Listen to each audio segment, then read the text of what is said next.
മനുഷ്യനെ പോലെ പെരുമാറാൻ സാധിക്കുന്ന റോബോട്ടുകളുടെ നിർമ്മാണത്തിലാണ് ശാസ്ത്രലോകം. മനുഷ്യനൊപ്പം ഗുസ്തി പിടിക്കാനും ഡാൻസ് കളിക്കാനും തുടങ്ങി വ്യവസായ മേഖലയിലേക്കടക്കം ഉപയോഗിക്കാവുന്ന ഒരു റോബോട്ടിനെ പരിചയപ്പെടാം. സൗദിയിലെ റിയാദിൽ ഫ്യൂച്ചർ ഇൻവെസ്റ്റ്മെന്റ് ഇനീഷ്യേറ്റീവിൽ താരമായിരുന്നു റോബോട്ടുകൾ.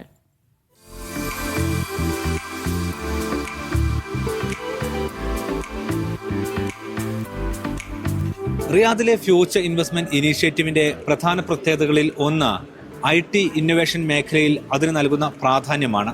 അപ്പോൾ എൻ്റെ കൂടെയുള്ളത് ഒരു റോബോട്ടാണ്. അത് ചൈനയിലെത്തിയ യൂണിട്രിയാണ് ഈ റോബോട്ടിനെ ഇവിടെ അവതരിപ്പിച്ചത്. FIAയുടെ ഉദ്ഘാടന സെഷനിൽ അതിൻ്റെ ഇത്തവണത്തെ ചിഹ്നമായ ഒരു കീ അത് അവതാരകർ നൽകിയത് ഈ റോബോട്ടായിരുന്നു.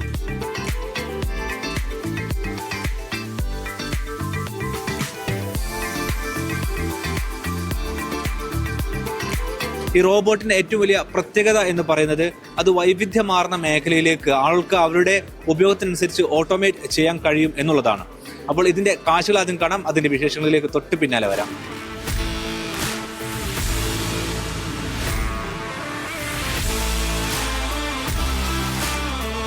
$35 കിലോഗ്രാമാണ് ഈ റോബോട്ടിന്റെ ഭാരം. ഇപ്പോൾ എവിടെ എൻ്റെ കൂടെയുള്ളത് ഒന്ന് ഇത് WW പോലെയുള്ള ഗുസ്തി മത്സരങ്ങൾക്ക് ഉപയോഗിക്കാൻ പറ്റുന്ന അല്ലെങ്കിൽ അതിന്റെ പരിശീലനത്തിൽ ഉപയോഗിക്കാൻ പറ്റുന്ന റോബോട്ടാണ്.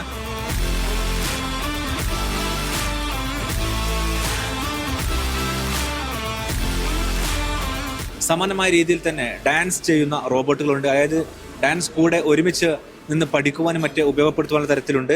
അതേപോലെ തന്നെ വ്യവസായ മേഖലയിലേക്ക് ആവശ്യമായ തരത്തിൽ ഉപയോഗപ്പെടുത്താൻ പറ്റുന്ന റോബോട്ടുകളുണ്ട്. ഇങ്ങനെ വൈവിധ്യമാർന്ന മേഖലയിലേക്ക് ഈ റോബോട്ടുകളെ ഉപയോഗപ്പെടുത്താൻ കഴിയുമെന്നുള്ളതാണ് ഏറ്റവും പ്രധാനപ്പെട്ട സവിശേഷത.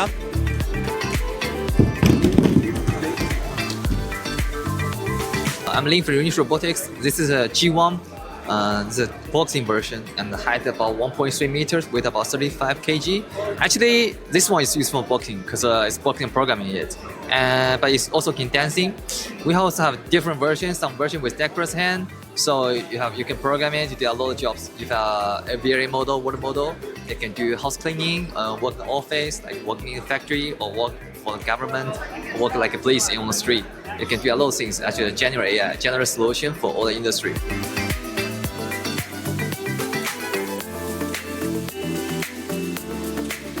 Actually, it's produced in China, and if we talk about FOB price in China, price range from like 16K to 100K. Different versions, a lot of robots, and the warranty is different. Some is 1 year, 2 year, like this.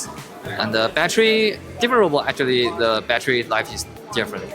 2 hours, 3 hours, some is 6 hours.